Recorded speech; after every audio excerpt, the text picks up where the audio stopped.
Air India विमान हादसा 1 महीने गुजर चुके हैं, 270 लोगों की जान गई। कई सवाल खड़े हुए। सबसे अहम सवाल यही था, क्या ये मानवीय गलती थी, यानी पायलट या को पायलट की तरफ से कोई गलती हो गई फ्यूल को लेकर, फ्यूल सिस्टम को लेकर, या फिर टेक्निकल गलती थी? और अगर टेक्निकल गलती थी तो बोइंग पर सीधे जो सवाल हैं वो खड़े होते।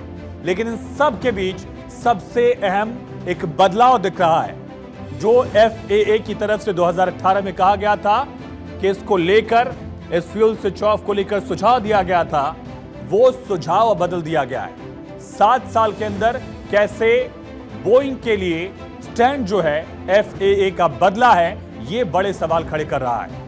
दरअसल एक जो बात ध्यान देने की जरूरत है वो एडवाइजरी FAA की है।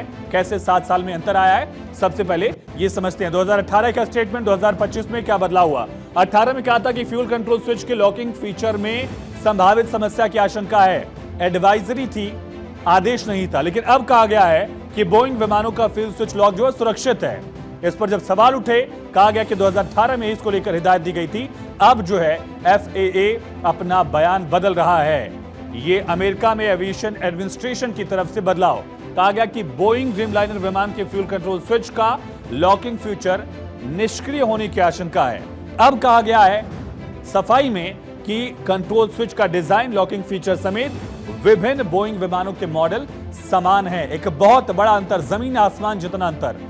इसी तरह से 18 में कहा गया था बोइंग 737 में यह इश्यू देखा गया, नोटिस किया गया है। अब FAA कह रहा है इसको असुरक्षित स्थिति नहीं माना जा सकता। बोइंग विमान मॉडल पर एयर वर्थनेस डायरेक्टिव देने की जरूरत नहीं है, ये यहां पर कहा गया है। बहुत बड़ा फर्क, बहुत बड़ा अंतर। क्या बोइंग को बचाने की कोशिश है? क्या एविएशन एक्सपर्ट्स क्या कह रहे हैं, ये समझते हैं एक बार। Right from the beginning, the pilots have done everything correctly as they are required to do. As they are required to take off, done all their regular checks. The aircraft has got airborne, then the engine has failed. But the pilots, in my opinion, have done absolutely perfect job and done absolutely nothing wrong. It is the fault of a Boeing company or the engine manufacturers or some large company. They want to protect themselves. So let the inquiry go on.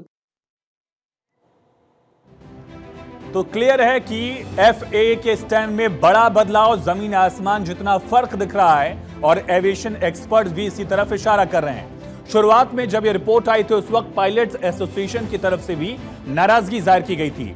लेकिन अब एक और बड़ा खुलासा हुआ है plane crash जांच में। यह जानकारी साझा की गई कि जो ये विमान हादसा हुआ था जिस बोइंग के साथ, उसमें एक बड़ा बदलाव किया गया था। TCM उसका चेंज किया गया था 2 बार। क्या है TCM? ये ग्राफिक्स के जरिए अब समझेंगे। दरअसल TCM जो है वो फ्यूल कंट्रोल सिस्टम को एक तरह से कंट्रोल करता है, और 6 साल में ये 2 बार बदला गया था। ये जानकारी दी गई है। थ्रॉटल कंट्रोल मॉड्यूल वो पूरी तरह से TCM fuel cut off system से ही कनेक्ट होता है। 2023 में एक बार बदला गया और उससे पहले 2019 में बदला गया था। ये AAIB की तरफ से इस रिपोर्ट में जानकारी दी गई। सूत्रों में यह भी बताया कि बोइंग के निर्देश पर ही TCM में बदलाव किया गया था। हालांकि ये गाइडलाइन थी बोइंग की, और इसके तहत बताया गया कि 2019-2023 में ड्रीमलाइनर विमान VT-ANB का TCM बदला। 2 बार बदला गया था। एक खास गाइडलाइन है कि इतने किलोमीटर जब विमान फ्लाई कर लेगा उसके बाद आपको एक हिदायत के मुताबिक ये बदल देना चाहिए, ये कहा गया था। यानी 2 बार बदला गया, इस बात को स्वीकारा गया, इस बात का जिक्र AIB की तरफ से किया गया है। लेकिन आपके मन में भी सवाल होगा कि है क्या ये TCM, क्या है जिसको 2 बार इस फ्लाइट में बदला गया था, वो भी 4 साल के अंतर में।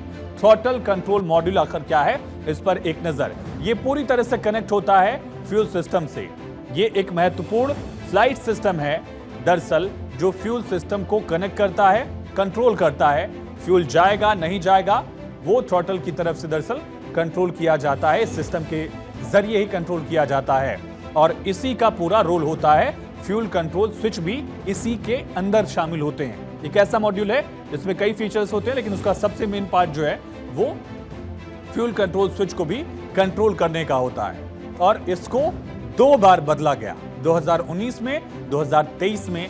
ये AAIB की तरफ से खुलासा किया गया है। एक तरफ फ्यूल स्विच को लेकर दुर्घटना की जांच का जो केंद्र है पूरा, वो ये फ्यूल स्विच ही था। अब दूसरी तरफ ये भी कहा गया कि फ्यूल स्विच जिस मॉड्यूल में आता है वो मॉड्यूल 2 बार इसी पर्टिकुलर विमान का बदला गया। क्यों बदला गया? क्योंकि बोइंग का निर्देश था, बोइंग की तरफ से एडवाइजरी थी और मेंटेनेंस लॉग में भी इसका जिक्र जो है इन बदलाव को सीधे फ्यूल स्विच सिस्टम के साथ नहीं जोड़ा गया। लेकिन परिस्थितियों को देखते हुए सवाल उठता है, क्या एक खराब थ्रॉटल कंट्रोल मॉड्यूल जो है वो गलत सिग्नल भी भेज सकता है?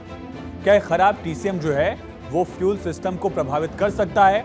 और अगर ऐसा इसकी संभावना है, इसको लेकर अब AAIB जो है वो किसी कनेक्शन की पुष्टि तो नहीं कर रही है, लेकिन इसकी जांच जो है वो की जा रही है। बीजेपी के सांसद हैं, एविएशन से जुड़े हुए pilot, commercial pilot Rajiv Pratap Rudy, केंद्रीय मंत्री भी रहे एविएशन के ही, उनकी तरफ से क्या कहा गया देखिए। जो प्रतिवेदन AAIB का आया है उसमें तथ्य क्या, घटनाक्रम है, इसके बारे में पूरे तथ्य प्रकाशित किए हैं। लेकिन AAIB ने अभी इस अपने प्रतिवेदन में किसी के ऊपर किसी को जिम्मेवार नहीं ठहराया है। जब तक पूरा विश्लेषण समाप्त नहीं हो जाता, घटनाक्रम के बारे में जानकारी है, तो ना तो पायलटों को, कई लोग पायलट को जिम्मेवार ठहरा रहे हैं और कई लोग कंपनी को और कई लोग बोइंग कंपनी को।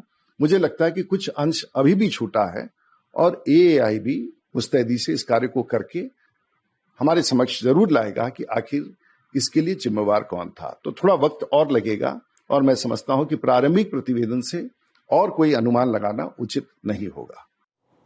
और इसी डेवलपमेंट के बीच एयर इंडिया के CEO की तरफ से स्टेटमेंट जारी किया गया। कैम्बल का स्टेटमेंट क्या है ये एक बार समझ लेते हैं। दरअसल कैम्बल की तरफ से ये कहा गया है स्टेटमेंट में कि एयरक्राफ्ट एक्सीडेंट इन्वेस्टिगेशन ब्यूरो की ओर से जारी जो शुरुआती जांच रिपोर्ट है उससे पता चलता है कि पिछले महीने जो प्लेन हादसा हुआ है उसमें एयरक्राफ्ट में कोई मेंटेनेंस इशू न था, ना ही इंजन में कोई खराबी थी। विमान ने सभी अनिवार्य मेंटेनेंस टास्क पूरे किए। ईंधन की गुणवत्ता और टेक ऑफ रोल में भी कोई असामान्यता नहीं थी। पायलटों ने उड़ान से पहले सभी ब्रेथलाइजर टेस्ट पास किए थे। उनके मेडिकल जांच के दौरान भी किसी तरह की चिंताजनक बात सामने नहीं आई थी। ये कैम्बल की तरफ से कहा गया है, जो कि CEO हैं एयर इंडिया के। उन्होंने एक तरह से संतोष जाहिर किया है पूरा जो प्रोसेस है। लेकिन इसमें सबसे बड़ा सवाल अगर किसी पर है तो वो बोइंग पर है। बोइंग मेंटेनेंस को लेकर सवालों के घेरे में नहीं है, लेकिन मैन्युफैक्चरिंग को लेकर है, क्योंकि कई बार इससे पहले भी बोइंग के विमान जो हैं वो हादसे के शिकार हुए हैं। और साथ ही दूसरा बड़ा पर्सपेक्टिव ये है कि बोइंग को लेकर ही जो एडवाइजरी जारी की गई थी FAA की तरफ से, उसके इतर भी मैन्युफैक्चरिंग डिफेक्ट को लेकर कई बार रिपोर्ट्स में जिक्र किया जाता रहा है। और इन तमाम जिक्र के बीच सवाल जो हैं सबसे अहम ये है, क्योंकि बोइंग में अलग अलग जगह अलग अलग पार्ट्स बनते हैं, फिर असेंबलिंग होती है, उसको लेकर भी सवाल है। और सबसे बड़ा सवाल, क्योंकि जो मुद्दा बोइंग का है वो पूरे कारोबार से उनके जुड़ा हुआ है, उनके पूरे बेड़े से जुड़ा हुआ है। और ग्राफिक्स के जरिए समझते हैं कि बोइंग का ये कितना बड़ा कारोबार है, क्यों सवाल उठ रहे हैं ये समझिए। बोइंग पर काला दाग इस वजह से है क्योंकि विमान हादसे को लेकर बोइंग कंपनी बदनाम रही है। एविएशन सेक्टर में 171 बिलियन अमेरिकी डॉलर की नेटवर्थ वाली ये कंपनी है, लेकिन कई हादसे इसकी फ्लाइट्स में हो चुके हैं, इसके प्लेन्स में हो चुके हैं। कई बार लोगों की जान गई। लॉकिंग में संभावित खतरे का जिक्र 2018 FAA की तरफ से किया गया था और अब उसको लेकर सवाल उठ रहे हैं। बोइंग साम्राज्य पर इससे काला दाग कहा जा रहा है। 2020 से 2022 के दौरान भी ड्रीमलाइनर की डिलीवरीज पर रोक लगा दी गई थी। अब तक 6000 से ज्यादा प्लेन क्रैश हो चुके हैं। 108 साल के इतिहास में प्लेन क्रैश में 9000 से ज्यादा लोगों की जान जा चुकी है। ये भी एक तथ्य है जो बोइंग पर सवालों के कटघरे में है। ये एक आधुनिक mid size twin engine wide body jet विमान है और जिसका इस्तेमाल बोइंग की तरफ से मैन्युफैक्चरिंग में किया जा रहा था। और अब ये तमाम सवाल जिससे बोइंग कंपनी घिरी हुई है, क्या किसी टेक्निकल इशू की वजह से यह हादसा हुआ, ये सवाल, क्योंकि पायलट्स ने ऐसा किया हो इस ओर कोई इशारा नहीं है। अंतिम रिपोर्ट जो जारी की गई थी AIB की तरफ से, उस पर पायलट एसोसिएशन भी सवाल उठा रहा है। दूसरी तरफ ये भी क्योंकि पायलट्स ने भी सारे टेस्ट पास किए, प्रॉपर रेस्ट लिया उन्होंने, कोई नशा उन्होंने नहीं किया था, कोई उन पर दबाव नहीं था, कोई स्ट्रेस नहीं था। और अनुभव के मामले में भी ये पायलट्स बहुत ज्यादा अनुभवी पायलट थे, एक्सपीरियंस पायलट थे। इसी वजह से ऐसे तमाम सवाल, और खास करके FAA ने जो फ्यूल स्विच लॉकिंग सिस्टम को लेकर सवाल उठाए थे, उसे 7 साल में बदला क्यों? अब आगे जांच क्या होगी? ये तो अंतरिम रिपोर्ट थी। अंतरिम रिपोर्ट के अलावा अब आगे क्या होगा? एएआईबी की जांच जो है वो आगे बढ़ती रहेगी अलग अलग पॉइंट्स पर। पहला, तकनीकी खराबी। क्या तकनीकी खराबी की वजह से ऐसा हुआ फ्यूल सिस्टम जो अपने आप कट ऑफ मोड में चला गया? और अगर ऐसा है तो वो उसका जड़ क्या है, उसकी बुनियाद क्या है? क्या मैन्युफैक्चरिंग में ही ऐसी गड़बड़ी है जिस वजह से हादसा हो गया?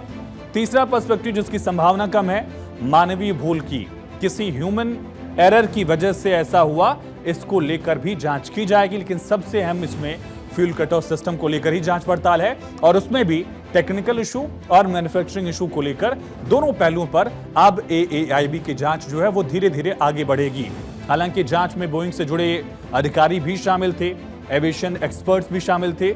जांच आगे बढ़ रही है, लेकिन जो प्रारंभिक रिपोर्ट है उसमें इसी फ्यूल सिस्टम का जिक्र किया गया और उसी फ्यूल सिस्टम को लेकर अमेरिकी एजेंसी जो है, एविएशन अथॉरिटी जो है, उसका जो बयान बदल रहा है वो भी सवालों में है। बोइंग भी अमेरिकी और अमेरिकन एजेंसी का स्टेटमेंट भी बदला। क्या इसमें कोई लिंक है? ये बड़ा सवाल। चलिए आगे बढ़ते हुए एक और अहम खबर पर बात करेंगे। भारतीय विमानन क्षेत्र में सबसे बड़ा यह हादसा, 270 लोगों की जान गई। ये तमाम पहलू आपने देखा।